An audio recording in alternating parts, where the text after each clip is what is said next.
सत्संगत्वे निस्संगत्वं निस्संगत्वे निर्मोहत्वं निर्मोहत्वे निश्चलतत्वं निश्चलतत्वे जीवन्मुक्तिः पुनरपि जननं पुनरपि मरणं पुनरपि जननी जठरे शयनम् इह संसारे बहुदुस्तारे कृपया पारे पाहि मुरा।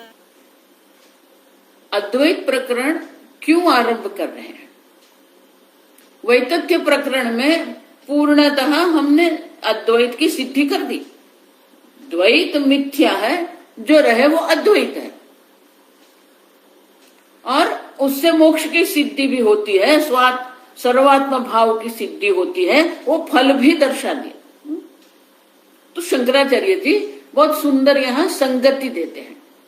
भाष्य पढ़ेंगे। ओंकार निर्णयः उक्तः, ओंकार निर्णयः उक्तः, प्रपंच उपशमः, प्रपंच उपशमः, शिवः अद्वैतः, शिवः अद्वैतः, आत्मा इति, आत्मा इति प्रतिज्ञामात्रेण, प्रतिज्ञामात्रेण ज्ञाते द्वैतं न विद्यते, ज्ञाते द्वैतं न विद्यते। इति च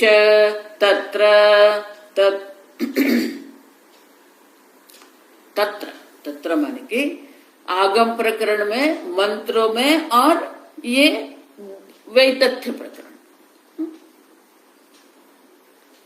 ओंकार निर्णयः उक्तः, 12 मंत्रों में और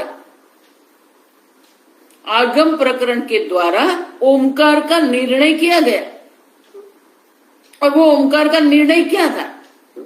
प्रपंच उपशमः, संपूर्ण प्रपंच का उपशमः, प्रपंच है ही नहीं।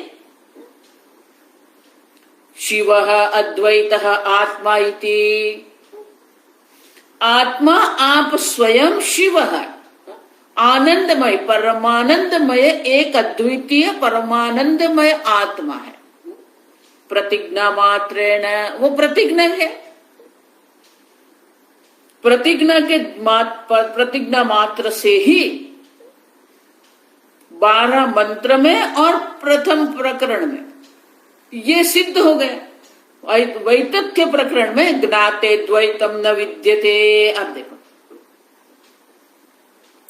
और ये एक बार एक अद्वितीय आत्म तत्व का ज्ञान हो गया। शांतम शिवम अद्वैतम, तो द्वैत है ही नहीं, उसका भी निर्णय कर दिया हमने। तो द्वैत की सिद्धि होती ही नहीं है, ये आगम प्रकरण में हमने सिद्ध कर दिया।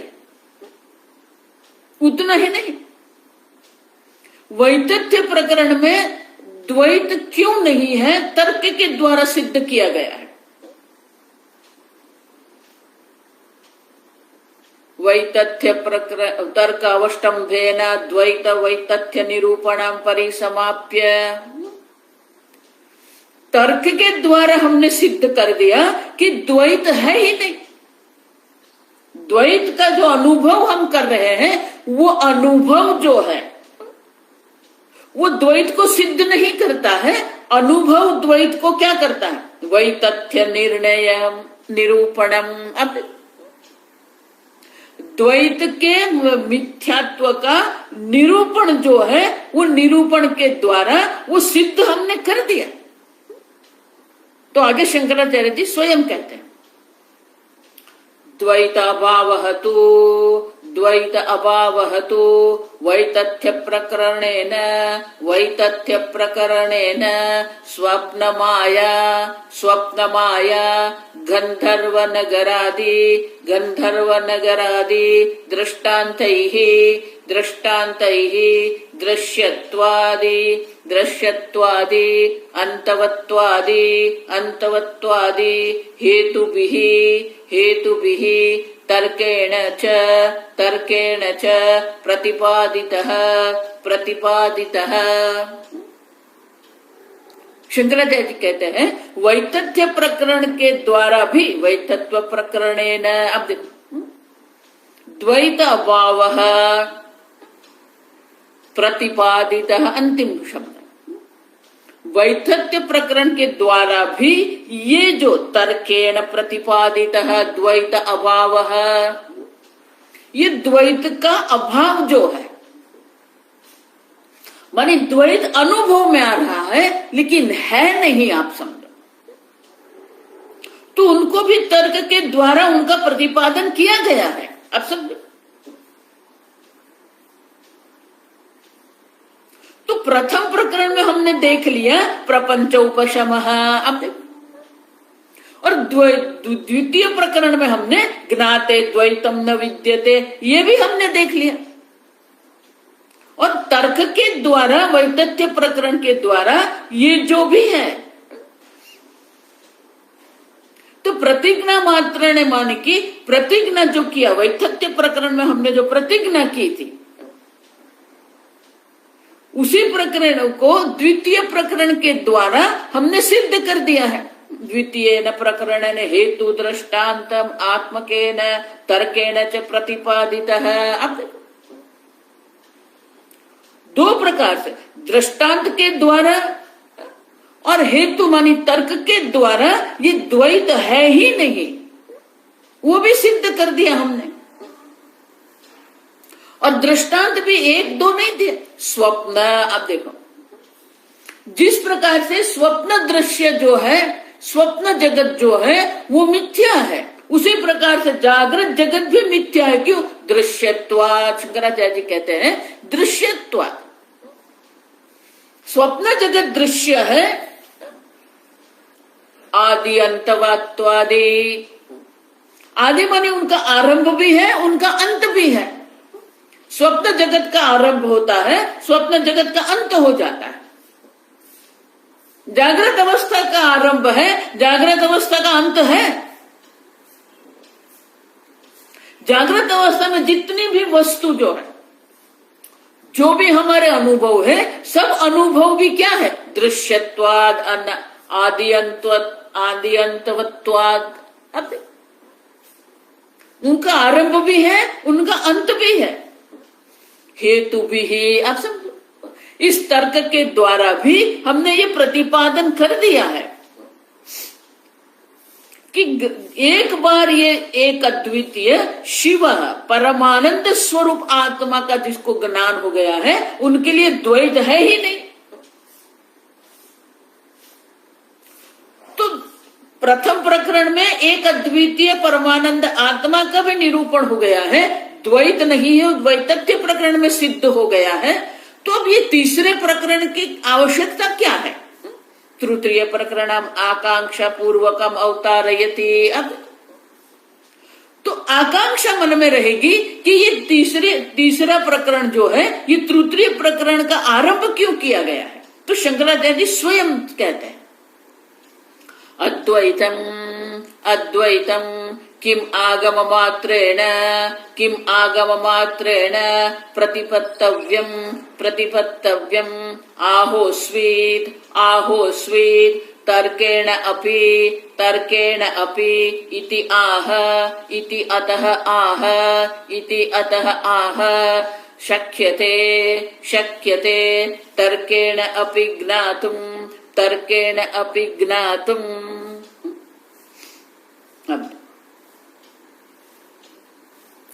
अद्वैतम किम आगम मात्रेण, आकांक्षा पूर्वक शंकराचार्य जी कहते हैं कि किम आगम मात्रेण अद्वैतम प्रतिपत्तव्यम, क्या अद्वैत जो है आगम मात्र से, वेदांत प्रमाण मात्र से ही प्रतिपत्तव्य, ज्ञान जानने योग्य है क्या? आहोस्वित अथवा तर्केण अपि इति अतः आह। जिस प्रकार से तर्क से हमने द्वैत को मिथ्या सिद्ध किया है, उसी प्रकार से तर्क के द्वारा भी क्या हम अद्वैत को सिद्ध कर सकते हैं? मात्र शास्त्र के द्वारा ही अद्वैत सिद्ध होता है, या तर्क के द्वारा भी आत्मा एक अद्वितीय परमानंद स्वरूप है, वो सिद्ध हो सकता है? क्यों? शक्यते, तो उत्तर देते हैं शंकराचार्य, शक्यते तर्केणापि ज्ञातुम। तो शंकराचार्य कहते हैं नहीं, तर्क के द्वारा भी हम अद्वैत की सिद्धि कर सकते हैं। अब देखो, इसीलिए मैं कहती हूं आपको कि वेदांत मात्र शब्द नहीं है, आप एक अद्वितीय परमानंद स्वरूप आत्मा है, ये सिद्ध होता है। तर्क के द्वारा भी अगर आप देखते हैं तो द्वैत सिद्ध नहीं होता है। पूज्य स्वामी जी हमेशा कहते थे, जो लोग तर्क के द्वारा द्वैत सिद्ध करते हैं उनके तर्क में भी आभास है, तर्काभास कहते हैं उसको। माने उनके जो तर्क जो है वो तर्क में दोष है। अब और जो दोष युक्त तर्क होते हैं वो तर्क नहीं होते। अब वो तर्क का आभास है। अब देखिए, अभी भी जितने भी द्वैत संप्रदाय हैं वो भी अपने अपने तर्क देते हैं, लेकिन वो जो तर्क देते हैं वो तर्क दोषयुक्त होते हैं। अब समझ, तर्क जो होते हैं, तर्क में कभी भी किसी भी प्रकार से हम हमारी भावना को नहीं जोड़ सकते हैं। ये केसरी रंग है, वो केसरी ही रहेगा। आपको केसरी रंग पसंद है कि नहीं वो अलग बात है। अच्छा, जो प्रमाण से सिद्ध होता है, जो तर्क से सिद्ध होता है, उसको आप अपनी भावना से नकार नहीं सकते हैं, बाधित नहीं कर सकते हैं। अब सब, और इसलिए शंकराचार्य जी कहते हैं कि अद्वैत को मात्र आगम मात्रेण, आगम मात्र से सिद्ध होता है, आगम मात्र से हम जान सकते हैं, ऐसा नहीं है। तर्क के द्वारा भी हम ये सिद्ध हो कर सकते हैं। शक्यते तर्केणापि। अब समझो, माने तर्क से भी अगर देखते हैं तो अद्वैत ही सिद्ध होता है। आपकी भावना अलग बात है, वही बात ये पहले प्रकरण में आएगी, आप समझना। जो संसारी है, जो कर्मठ जन है, उससे हमारा कोई संबंध नहीं है। अब ठीक से समझना है, जो कर्मठ है, जो संसारी है, उससे हमारा कोई संबंध नहीं है, उसको हमें कुछ कहना नहीं है। लेकिन जो द्वैत को सत्य मानते हैं, जो द्वैत में ही पड़े हुए हैं, शास्त्र अध्ययन करते हैं, लेकिन द्वैत को ही सत्य मान के वो द्वैत को ही सिद्ध करने का प्रयत्न करते हैं। जो द्वैत को सिद्ध करने का प्रयत्न कर रहे हैं, उनके लिए ये अद्वैत प्रकरण है। आप समझो ठीक से कि उनके, यहां आएगा सब, कि उनके जितने भी तर्क जो वो देते हैं, वो तर्क किसी भी प्रकार से न तो आगम से न तो तर्क से सिद्ध होता है। आप समझो, और इसलिए शंकराचार्य जी कहते हैं शक्यते तर्केण अपि ज्ञातुम अद्वैतम। तर्क के द्वारा भी हम अद्वैत को जान सकते हैं। अब समझो,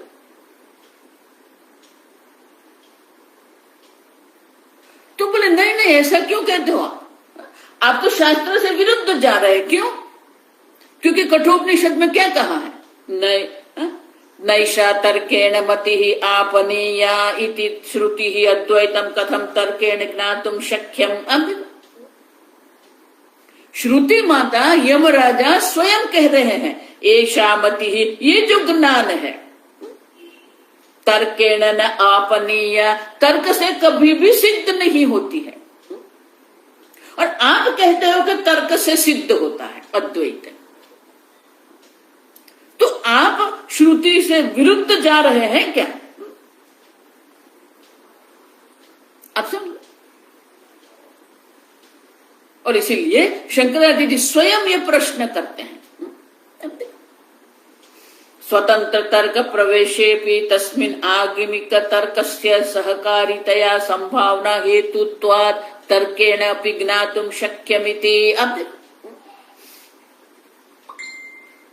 एक अद्वितीय तत्व जो है, देखो इसलिए आप ऐसा मत मानना कि आप मांडुक्य उपनिषद का अध्ययन कर रहे हैं इसलिए जो प्रकरण ग्रंथ है उनका कोई उपयोग नहीं।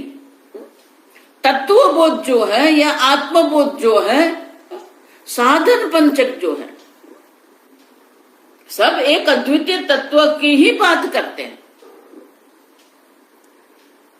उसको कभी भी आप छोटा मत समझना।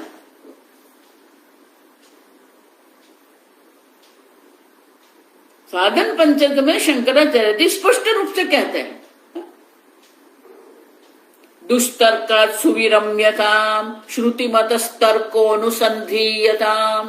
अब दुष्तर्कात्, जो श्रुति विरुद्ध तर्क जो है उसे हमें कोई लेना देना नहीं है। सुविरम्यताम माने कि सुष्ठु रूप से हमें उसमें विराम करना है, छोड़ देना है उसे।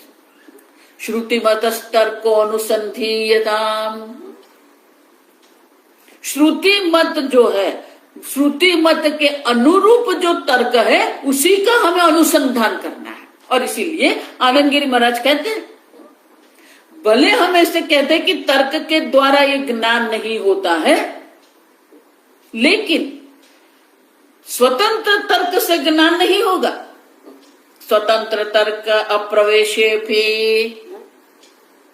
स्वतंत्र रूप से अगर आप तर्क से ये ज्ञान में प्रवेश करने का प्रयत्न करेंगे, नहीं होगा आपका प्रवेश। तस्मिन् आगमिक तर्कस्य सहकारितया, आगम के द्वारा जो तर्क दिए गए हैं उनके द्वारा, माने कि तर्क जो है वो मुख्य प्रमाण नहीं है, शास्त्र मुख्य प्रमाण है। और तर्क क्या है? सहकारितया संभावना हेतुत्वात्। आप समझे, सहकारी है।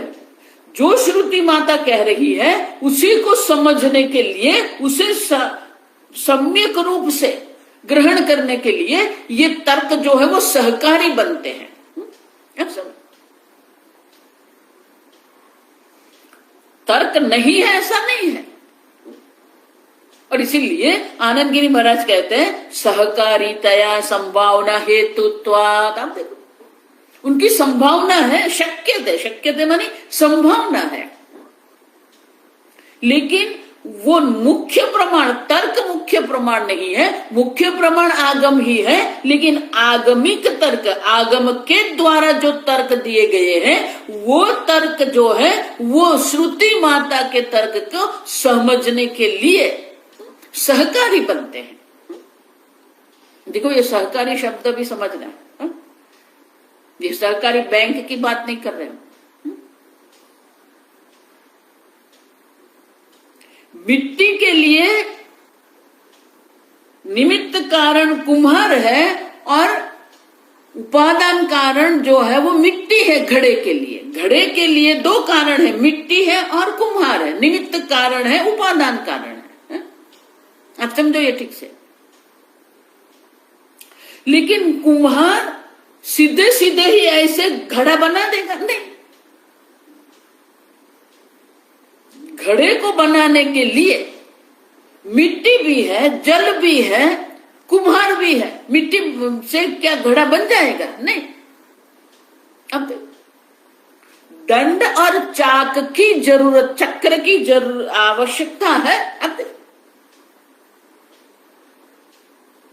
चक्र जो है वो चक्र भी की भी आवश्यकता है और चक्र को घुमाने के लिए दंड की भी आवश्यकता है। तो दंड और चक्र जो है उसे सहकारी कारण कहते हैं। ये शब्द समझ लो आप। आजकल तो इलेक्ट्रिकल मोटर आ गई, वो इलेक्ट्रिकल मोटर से ही बनाते हैं उसको दंड चक्र की आवश्यकता नहीं, लेकिन चक्र की तो आवश्यकता है ना, दंड की आवश्यकता नहीं है। वो चक्र तो है, वो चक्र घुमाने के लिए पहले दंड का प्रयोग करते थे, अब जो है विद्युत का प्रयोग करते हैं। अब समझो, वो चक्र में जो गति जो है, गति से ही वो गोल बनते हैं, तो उसे हम सहकारी कारण थे। उसी प्रकार से ब्रह्म ज्ञान तो आगम प्रमाण से ही होता है, लेकिन आगम प्रमाण को सम्यक रूप से ग्रहण करने के लिए हमें तर्क की आवश्यकता है, और उसी लिए ये तर्क जो है वो सहकारी कारण है। और इसीलिए सहकारितया संभावना हेतुत्वाद, संभावना के हेतु है। सहकारितया माने सहकारी रूप से वो संभावना के हेतु होने के कारण ही तर्केणापि ज्ञातुम शक्यमिति। अब देखो व्यवहार उपपत्ति ही इति मत्वा आह। अब देखो, और इसीलिए ये व्यवहार की दृष्टि से अगर हम देखते हैं तो व्यवहार की दृष्टि से भी आप देखो उपपत्ति माने शक्य, ये संभव है। यदि तर्केण द्वैतम संभावितुम प्रकरणम आरभ्यते तर्हि किम। तो ये तर्क के द्वारा ही हम सिद्ध कर सकते हैं कि अद्वैत ही सत्य है। अद्वैत की भी सिद्धि हम तर्क के द्वारा कर सकते हैं।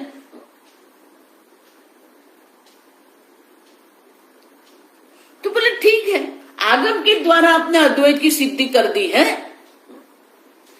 और वैतथ्य प्रकरण के द्वारा आपने द्वैत को मिथ्या सिद्ध कर दिया है, बात खत्म।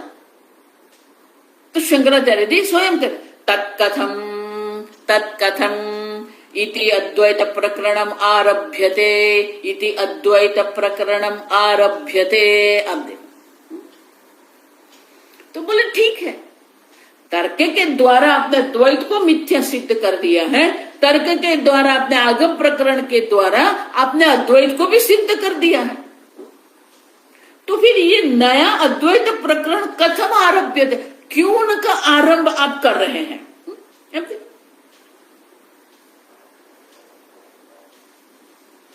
किस कारण से, कथम माने कि किस कारण से अद्वैत प्रकरण का आप आरंभ करते हैं? आप समझो,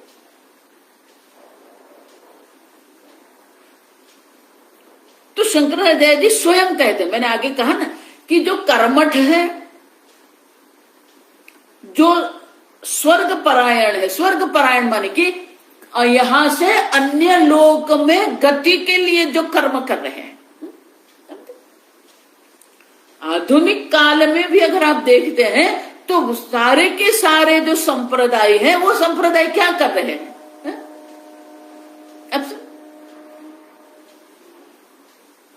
ये छुट्टी के अवकाश के दिन होते हैं, तो ये सारे जो हमारे टूरिज्म है, ट्रैवलिंग एजेंट जो है, सब काम में लग जाते हैं। क्यों? आप दैनिक पत्र भी देखेंगे, आप फेसबुक देखेंगे, अब वहां पर क्या होता है? टूरिज्म प्रमोशन कहते हैं उसको। आप बाली जाइए, आप थाईलैंड जाइए, आप यहां जाइए या वहां जाइए। पूज्य स्वामी जी बहुत स्पष्ट रूप से कहते थे कि ये जो संपूर्ण कर्मठ शास्त्र जो है, यहां तो ये द्वैत संप्रदाय जितने भी हैं, प्राचीन काल के हो या आधुनिक काल के, सब लोग क्या कर रहे हैं? यहां दुख है, अब स्वर्ग में जाएंगे, वहां आनंद ही आनंद है। अब शिव धाम जाएंगे, अब अक्षर धाम जाएंगे। कितने धाम बना के रख दिए हमने।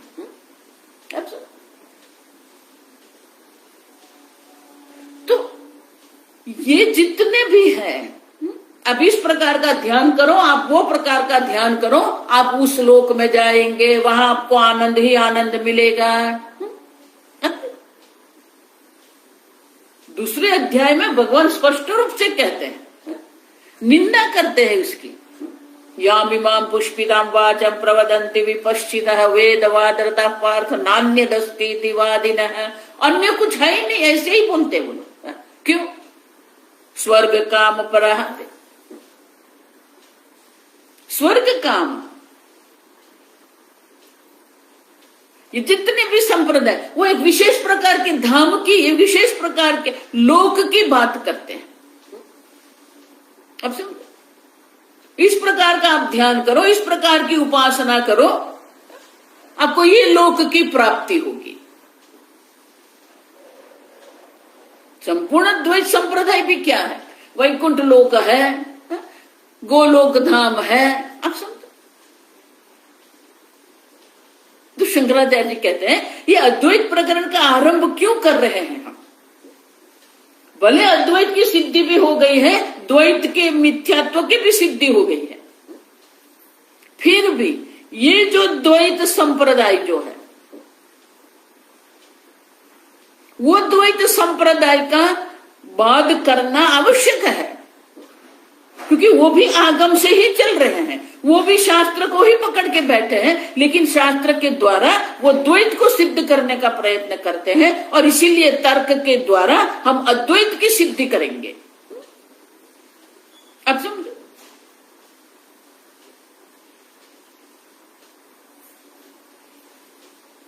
और इसीलिए आगे शंकराचार्य जी स्वयं कहते हैं, उपास्य उपासनादि भेद जातम, उपास्य उपासनादि भेद जातम, सर्वं वितथम केवलाः च आत्मा अद्वयः परमार्थः इति स्थितम् अतीते प्रकरणे यतः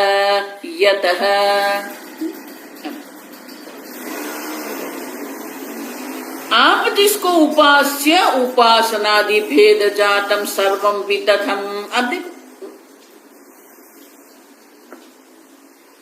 जितना भी भेद, जात मानी या जात नहीं, जात मानी समुदाय, समूह।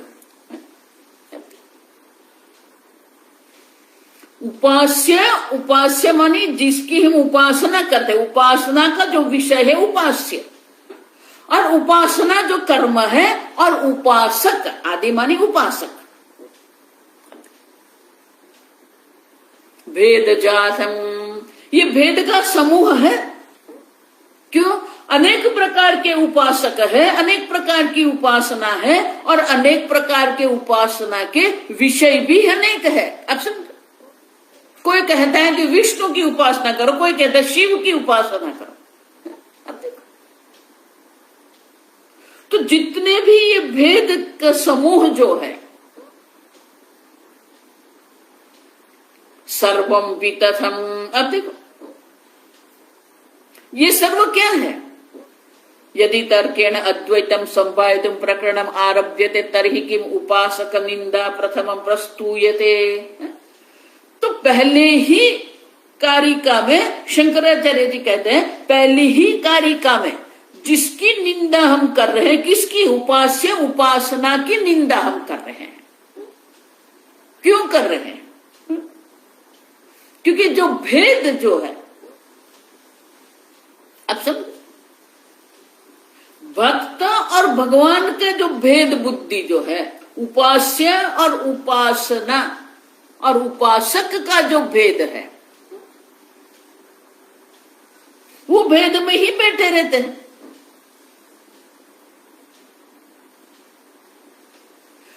वो यही मानते हैं कि मैं ईश्वर नहीं हूं, मैं जीव हूं, मैं संसारी हूं, मैं भोक्ता हूं, मैं कर्ता भोक्ता हूं, मैं जीव हूं, मैं संसारी हूं। वो भगवान है, सर्वज्ञ है, सर्वशक्तिमान है। अब समझ, किसी भी उपासना या किसी भी भक्ति का ये मुख्य जो उनका जो सिद्धांत है, वो सिद्धांत यही चलता है, मैं जीव संसारी हूं, वो सर्वज्ञ परमात्मा है। और इसलिए शंकराचार्य जी कहते हैं केवल च आत्मा अद्वय परमार्थ। अब देखो, आत्मा एक अद्वितीय परमार्थ स्वरूप है। अब जीवात्मा कहो या परमात्मा कहो, जीव भी वही एक अद्वितीय सच्चिदानंद ब्रह्म है और ईश्वर भी वही एक अद्वितीय सच्चिदानंद ब्रह्म है। अब देखो,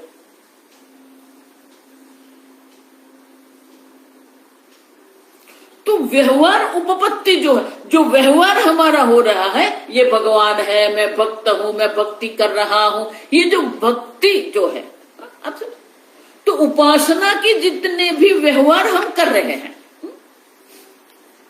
वो जितना भी हमारा व्यवहार जो है, वो व्यवहार किस आधार पर है? उपास्य उपासक भेद जातम। तो वो भेद से ही हम चल रहे हैं।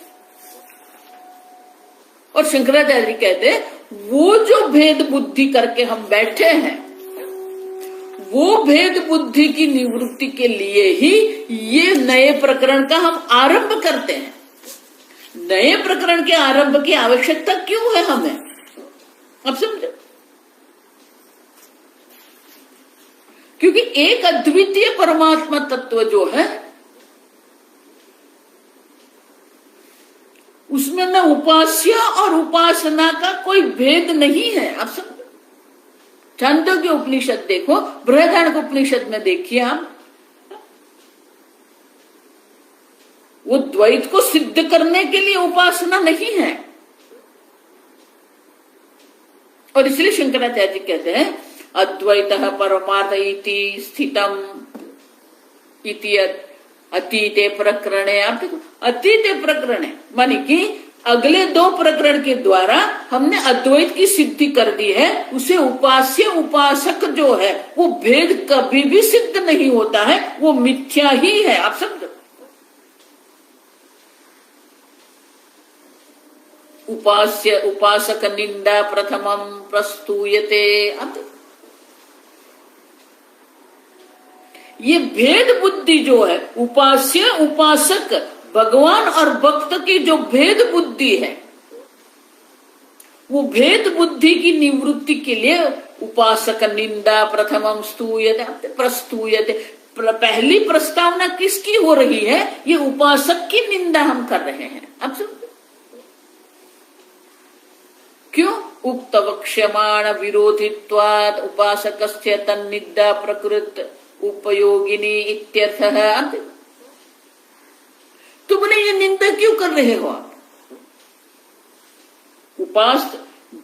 देखो, जिसको जिसकी उपासना करना है करते रहे, हमें क्यों उसकी निंदा करनी है? तो आनंद गिरी महाराज कहते हैं ये निंदा क्यों कर रहे हैं? उक्त वक्ष्यमाण विरोधित्वाद उपासकस्य तन्निंदा प्रकृत उपयोगिनी। प्रकृत मानी कि हमारा जो एक अद्वितीय परमात्मा तत्व, जो हमारा मुख्य विषय जो है, वो मुख्य विषय को पूर्णतः समझने के लिए ये उपासक की निंदा भी आवश्यक है। अब देखो, निंदा न तो निंदा अर्थ है, निंदा हम जो कर रहे हैं वो निंदा के लिए हम नहीं कर रहे हैं। आप समझो, लेकिन अगर उसे हम सत्य मान के चल रहे हैं, वितथम सर्वम वितथम, अब ये सर्व मिथ्या है, भेद बुद्धि मिथ्या है। आप समझो, इसलिए केनो उपनिषद में भी क्या तदेव ब्रह्मत्वम विद्धि नेदम यदिदम उपासते। अब इदंतया जिसकी आप उपासना कर रहे हैं वो ब्रह्म नहीं है। यन्मनसा न मनुते ये न हुर्मनोमतम तदेव ब्रह्मत्वम विद्धि नेदम यदिदम उपासते। अब जिसको मन के द्वारा हम नहीं जान सकते हैं, लेकिन जिसके कारण मन चिंतन कर रहा है, वो ब्रह्म है, वो आत्मा जो है, जो चैतन्य स्वरूप आत्मा, जिसके कारण मन में विचार उठते हैं, वो ब्रह्म है। इदंतया विषय के रूप में, दृश्य के रूप में आप जिसका उपासना कर रहे हैं, वो ब्रह्म नहीं है। आप समझो।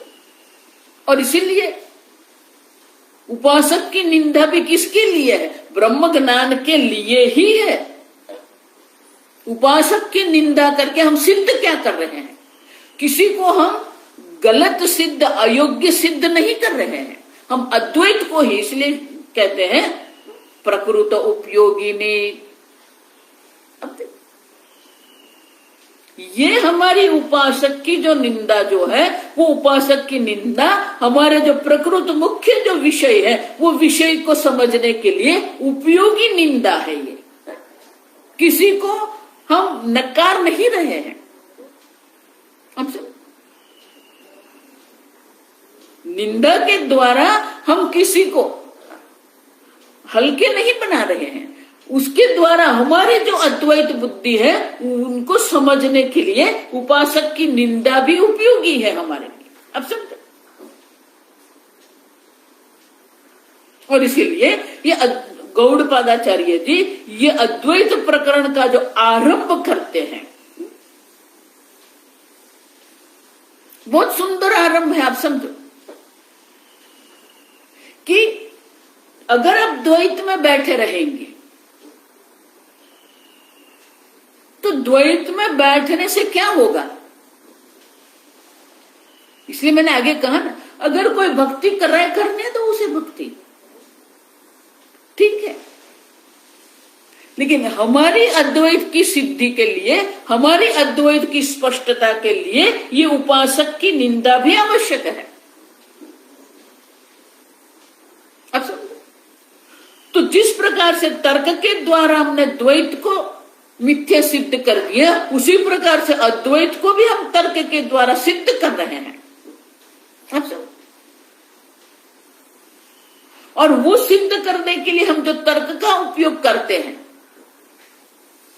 वो तर्क का उपयोग भी एक अद्वितीय परमानंद स्वरूप आत्मा की सिद्धि के लिए ही है। मानी हमारे संपूर्ण जो चर्चा जो है, या संपूर्ण प्रकरण जो है, संपूर्ण प्रकरण के केंद्र में तो क्या है? शिवः द्वैतः आत्मा इति। आप समझो। मानी हमारा मुख्य विषय उपासक की निंदा नहीं है। बहुत सारे लोगों को ये एक आदत बन जाती है, तर्क के द्वारा किसी को भी हम गलत सिद्ध करते, वो सिद्ध करने में उसको आनंद आता है। अब सुन। और इसलिए आनंद गिरी महाराज कहते हैं ये उपासक को अयोग्य सिद्ध करने के लिए नहीं है। अद्वैत प्रकरण में भी हम, हमारा मुख्य विषय जो है वो अद्वैत की सिद्धि है। अब देखो, अब समझ रहे हो मैं क्या कह रहे हैं? किसी की निंदा के लिए निंदा नहीं कर रहे हैं, हमारे सिद्धांत को ही योग्य रूप से समझने के लिए ये हम अद्वैत प्रकरण का आरंभ कर रहे हैं। उससे सिद्धि हम अद्वैत की ही करेंगे। अद्वैत की सिद्धि हमारे लिए मुख्य विषय है। और उसके लिए अगर हमें किसी की निंदा करनी पड़ी तो निंदा हम करेंगे, लेकिन किसी की निंदा करने से हम किसी को अयोग्य नहीं सिद्ध करते हैं। और इसीलिए ये पहला जो पहली जो कारिका जो है, बहुत सुंदर कारिका। आप समझो, कारिका पढ़ेंगे। उपासनाश्रितो धर्मः, उपासनाश्रितो धर्मः, जाते ब्रह्मणि वर्तते, जाते ब्रह्मणि वर्तते, प्रागुत्पत्तेरजं सर्वं, प्रागुत्पत्तेरजं सर्वं, तेनासौ कृपणः स्मृतः, तेनासौ कृपणः स्मृतः।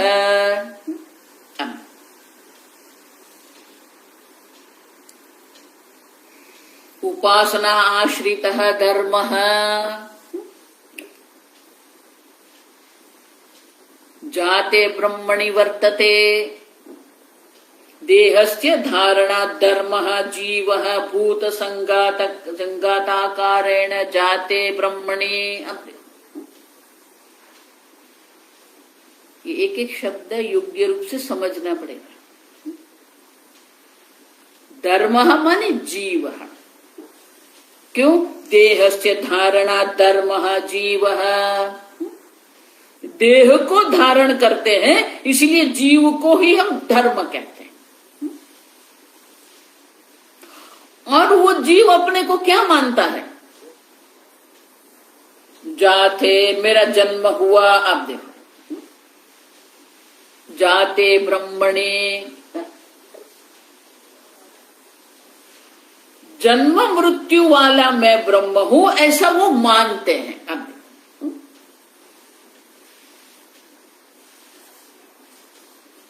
ये ब्रह्म को भी क्या है?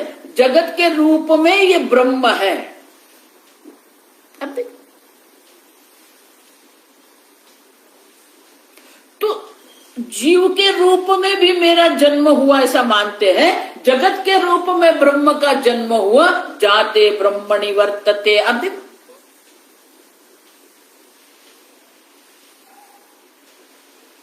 तो वो जो कार्य जीव जो है, वो जीव जो कार्य ब्रह्म, जीव जो कार्य ब्रह्म है, उसका जन्म हुआ, उस वर्तते, वही अटक जाते हैं। प्रागुत्पत्ते है अजम सर्वम। अब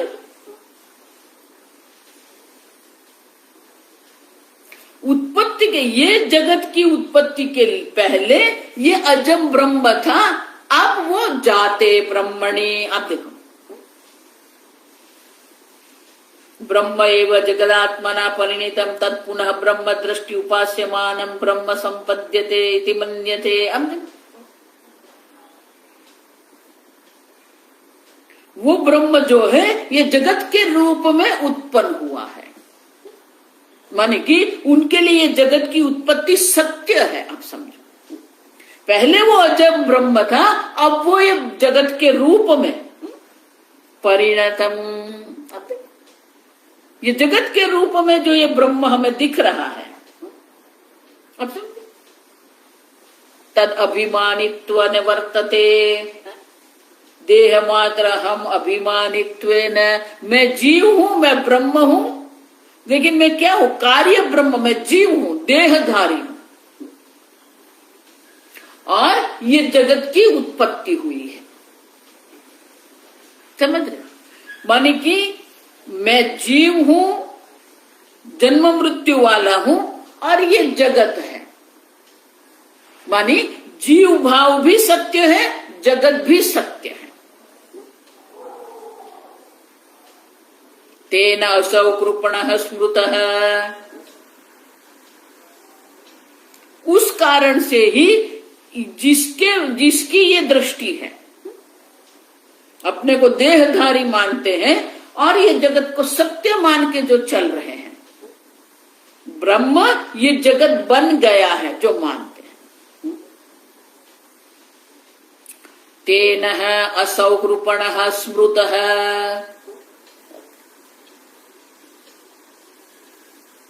ये सब कृपण है, दीनहीन है। आप देखो, कृपण का किसको कहते हैं? आपके पास साधन है, आपके पास धन है, आपके पास विषय है, भोग है, लेकिन अगर आप उनका उपयोग नहीं करते तो उसको कृपणता, कंजूस जो कहते हैं। तो भगवान ने हमें बुद्धि दी है, बुद्धि किसके लिए है? बुद्धि का उपयोग नहीं करे, इसलिए वो सब कृपण है। आप सब कृपणः स्मृतः, आप तत्वदर्शी जो है, वो तत्वदर्शी जो है, वो सब उनको कृपण कहते हैं। अब सब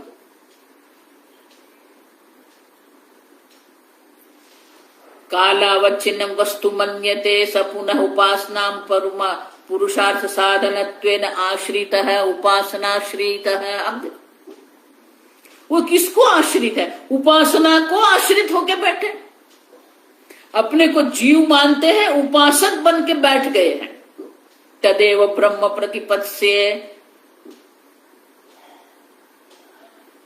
वो उपासना ब्रह्म की करते हैं, लेकिन मैं उपासक हूं, ये उपास्य ब्रह्म है। अब देखो, तो ब्रह्म को भी क्या कर दिया?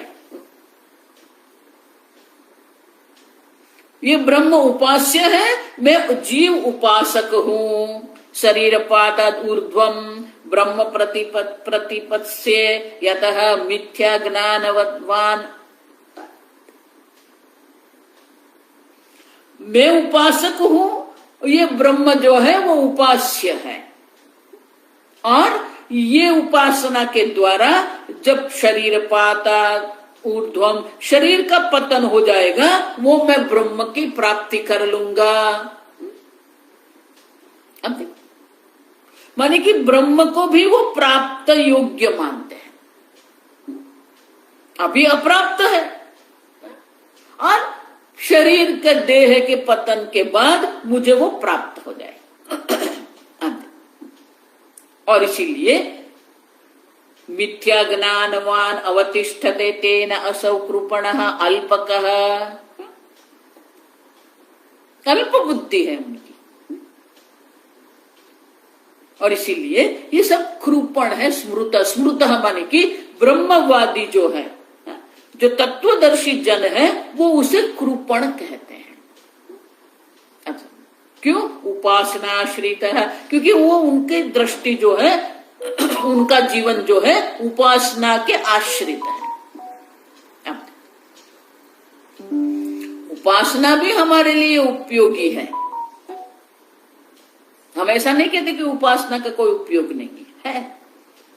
ध्यान का भी उपयोग है हमारे, लेकिन वो हमारे जीवन का लक्ष्य नहीं है, क्योंकि वो भेद बुद्धि है वहां पर। और इसलिए शंकराचार्य जी ने कहा कि उपासक उपास्य की भेद बुद्धि जो है वो भी मिथ्या है।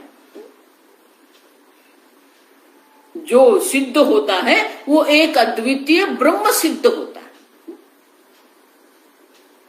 और इसीलिए गौड़पादाचार्य जी कहते हैं कि ये जो उपासना के आश्रित होके जो जीव बैठे हैं, जो भक्ति है, उपासना है, कृपण है, वो सब कृपण है। आप सब, क्योंकि जो एक अद्वितीय तत्व आपके सामने है, उनकी आप अवगणना कर रहे हैं। बुद्धि ग्राह्य मतीन्द्रिय, बुद्धि के द्वारा एक अद्वितीय ब्रह्म को आप ग्रहण कर सकते हो, फिर भी आप उसकी अवगणना कर रहे हो। समझ रहे हो?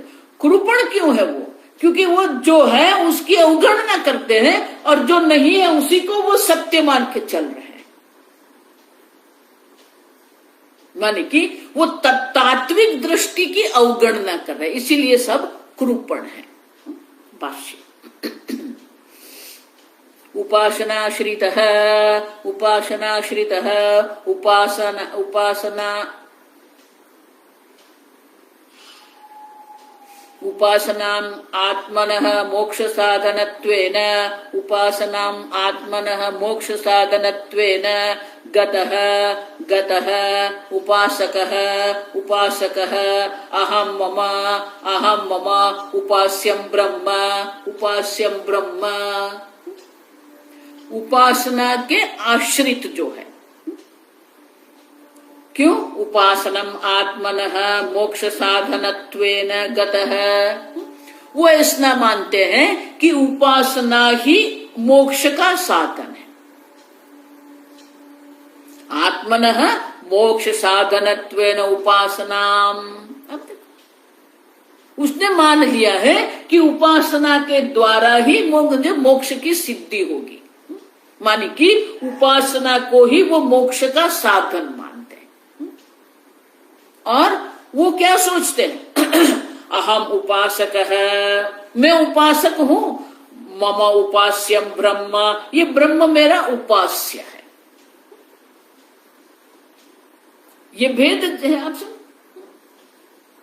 जो उपासना को ही मोक्ष का साधन मानते हैं, माने उनका जीवन उपासना के आश्रित है। देखो, इसलिए मैंने कहा ना कि जितने भी ये भक्ति संप्रदाय है, जितने भी ये ध्यान के संप्रदाय, उपासना के संप्रदाय हैं, आजकल बहुत सारे चल रहे हैं, वो सबका यही मानना है कि मैं जीव हूं, मैं उपासक हूं और ब्रह्म उपास्य है। और वो जो ब्रह्म है वो क्या है? तद उपासनम कृत्वा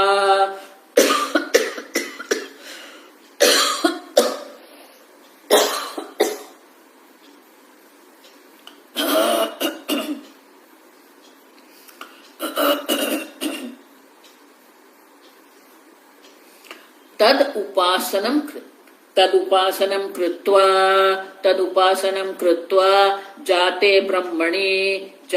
ब्रह्मणि इदानीं वर्तमानः अजं ब्रह्म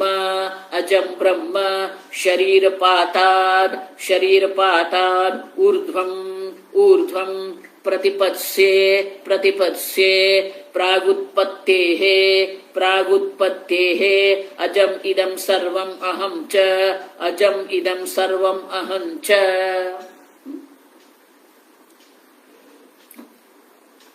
तो वो जो ब्रह्म का चिंतन करते, वर्तते माने कि जो ब्रह्म के जो उपासना वो कर रहे हैं, वो क्या सोचते हैं? उपासनम कृत्वा जाते ब्रह्मणि इदानीं वर्तमानः। अब देखो, इदानीं वर्तमान काल में वो क्या करते हैं? वो ब्रह्म की उपासना करते हैं। आप समझो, वो ब्रह्म की उपासना करते हैं। जाते ब्रह्मणि वर्तते, वो कहाँ स्थित है? जाते ब्रह्मणि माने कि ये कार्य ब्रह्म जो जीव भाव है, वो जीव भाव में वो बैठे हैं, मैं उपासक हूं, ये जगत सत्य है। अब देखो, तो वर्तमान काल में वो जो ब्रह्म का चिंतन कर रहे हैं, जाते ब्रह्मणि। अब देखो,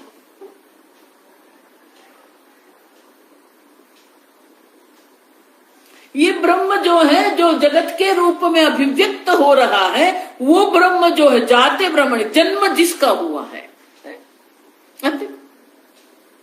जगत के रूप में ये जो ब्रह्म की उत्पत्ति हुई है, वो कार्य ब्रह्म जिसको हम कहते हैं, वो कार्य ब्रह्म में बैठे हैं, कार्य ब्रह्म में स्थित होकर वो ब्रह्म की उपासना करते हैं। अब देखो, उतना ही नहीं, प्रागुत्पत्ते है। अब देखो, अजम ब्रह्म शरीरपाद ऊर्ध्वं प्रतिपत्स्ये।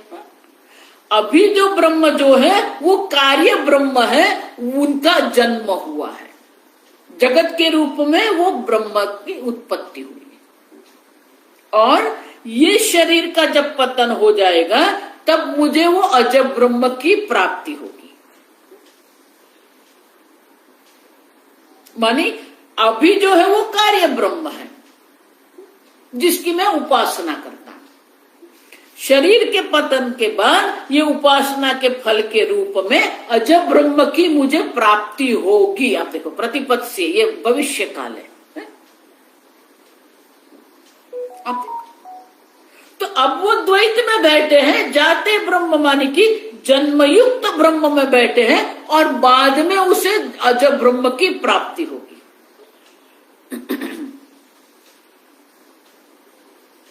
और वो जो ब्रह्म वो क्या है? प्रागुत्पत्ति है। आप देखो,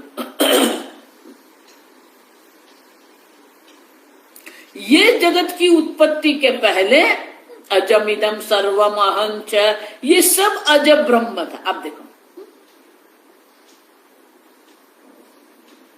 प्राग उत्पत्ति के पहले मैं भी अजब ब्रह्म था, ये जगत भी अजब ब्रह्म था। लेकिन अभी वो क्या है? कार्य ब्रह्म है, वो सत्य है। समझ रहे? जीव भी सत्य है और ये जगत भी सत्य है। ये उनकी मान्यता है। अब सब ऐसे जो सोचने वाले जो है, ऐसे जो विचार करने वाले, जो उपासना के आश्रित जो है, और वो उपासना कर जो रहे हैं, किस प्रकार से उपासना करते हैं? तो शंकराचार्य जी आगे कहते हैं, यदात्मकः अहम प्रागुत्पत्तेः इदानीं जातः जाते ब्रह्मणि च वर्तमाने उपासनया पुनः तदेव प्रतिपत्स्ये इति एवं उपासनाश्रितः धर्मः साधकः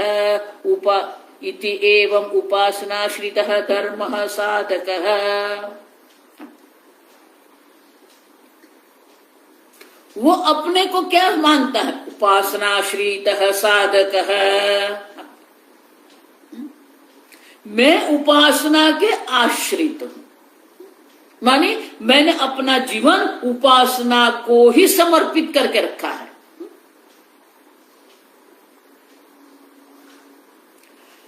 प्राग उत्पत्ति के पहले इस प्रकार का मैं था, अब क्या है? इदानीं जातः। अब देखो, अभी उनकी उत्पत्ति हुई। आप देखो,